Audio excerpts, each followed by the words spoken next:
Salam sehat dan belajar di rumah. Semoga kalian semua tetap sehat dan bahagia. Sebelum belajar, mari berdoa menurut agama masing-masing. Berdoa mulai. Berdoa selesai. Silahkan dibuka buku cetak IPA halaman 39 sampai 43. Apakah organ sistem gerak dapat mengalami gangguan atau kelainan? Ya, jawabannya pasti bisa. Mari kita bahas. Indikator pencapaian kompetensi pada materi ini, yang pertama, mendeskripsikan gangguan yang terjadi pada sistem gerak. Kedua, mendeskripsikan upaya menjaga kesehatan sistem gerak. Tiga, membuat artikel tentang berbagai penyakit dan kelainan pada sistem gerak, serta upaya menjaga kesehatan sistem gerak manusia.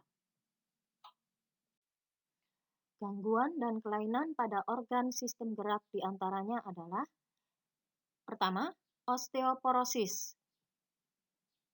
Perhatikan gambar tulang itu.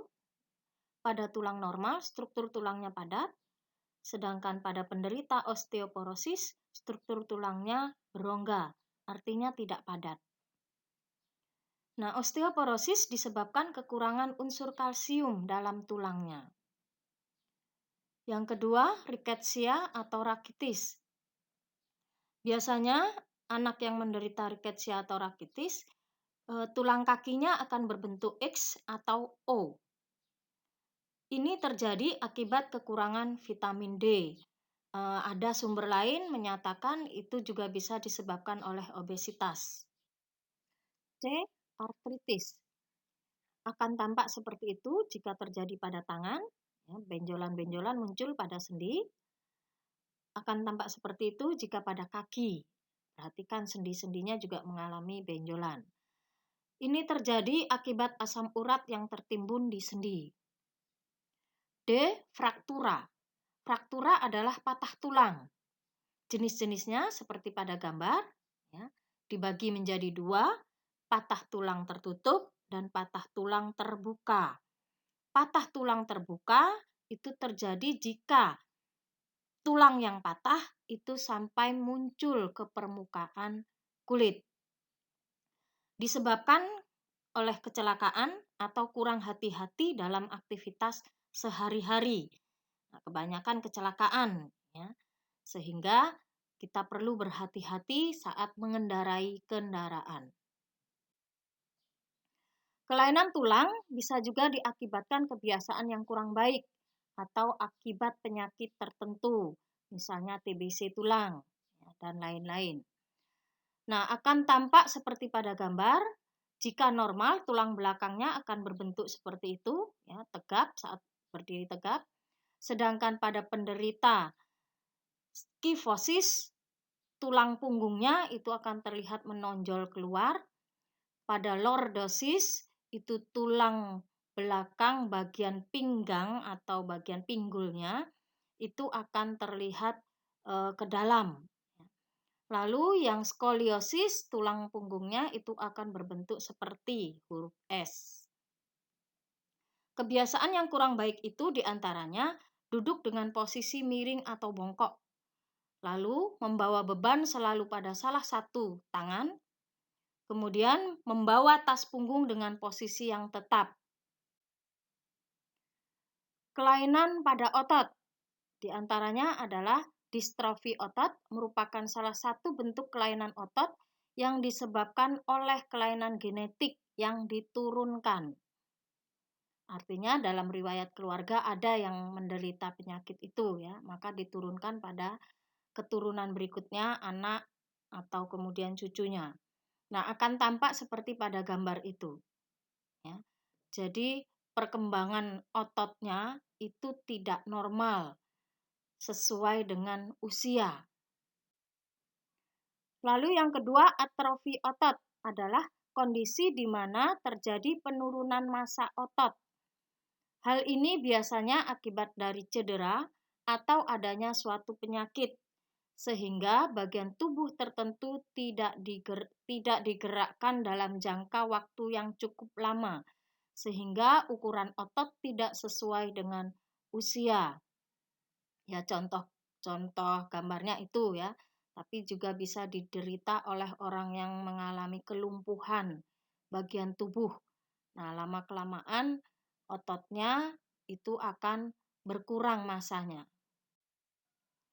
Nah, upaya apa saja yang dapat dilakukan untuk menjaga sistem gerak manusia? Di antaranya adalah seperti background ibu menggunakan tanaman kangkung.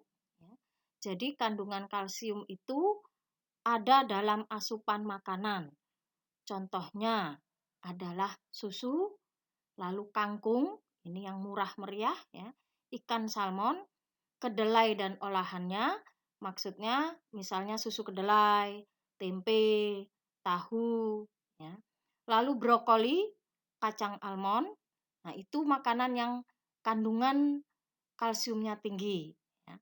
Nah bisa juga kalau tidak ketemu makanan itu, jenis makanan itu bisa dalam bentuk suplemen kalsium. Yang kedua, memenuhi kebutuhan vitamin D dengan cara perhatikan gambar. Nah, ada sinar matahari ya, itu yang gratis dan sejak pagi hingga kurang dari pukul 10 itu baik untuk memenuhi kebutuhan vitamin D. Lalu kemudian ada ikan, ya kalau memang tidak ada ikan laut ya ikan air tawar tak apalah ya. Bisa mengandung vitamin D hanya mungkin jumlahnya yang tidak sama ya. Lalu dari jenis kacang, ya, kacang-kacangan itu semua mengandung vitamin D.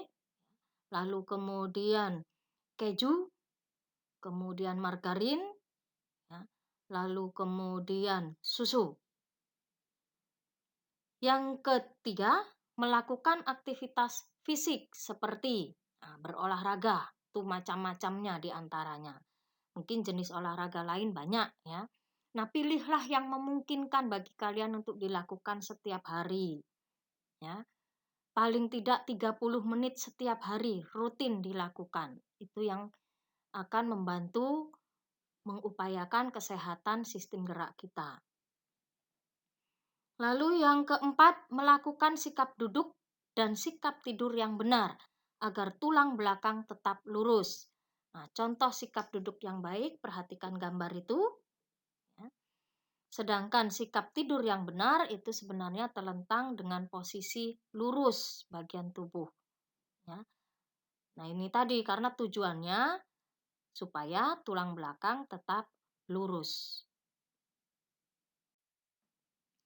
Nah, tugas kalian adalah membuat poster pada kertas gambar tentang upaya mencegah salah satu penyakit atau kelainan pada sistem gerak manusia yang ada di sekitar rumah atau masyarakat setempat, atau upaya menjaga kesehatan sistem gerak. Nah, jadi ada dua tema ya. Silahkan kalian pilih yang mana.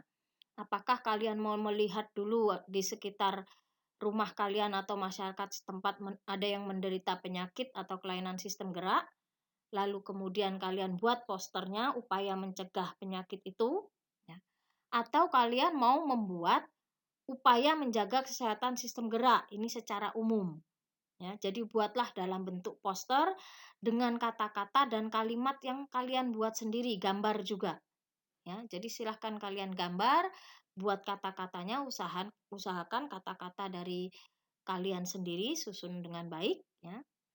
Nah, kriteria penilaian poster yang akan Ibu nilai itu adalah pertama tampilan poster, lalu sumber referensinya. Sumber referensi ini kalian terimajinasi atau terinspirasi dari mana? Dari melihat contoh di mana ya poster itu. Lalu kelengkapan isi. Kemudian keterkaitan dengan tema. Tadi temanya silahkan pilih salah satu saja. Lalu waktu pengumpulan. Terima kasih atas semangat belajar kalian. Ingatlah, ketekunan akan sangat berguna bagi masa depan kalian. Setelah belajar, berdoalah menurut agama masing-masing. Nah, materi kita pertemuan berikutnya adalah sistem gerak pada hewan. Terima kasih.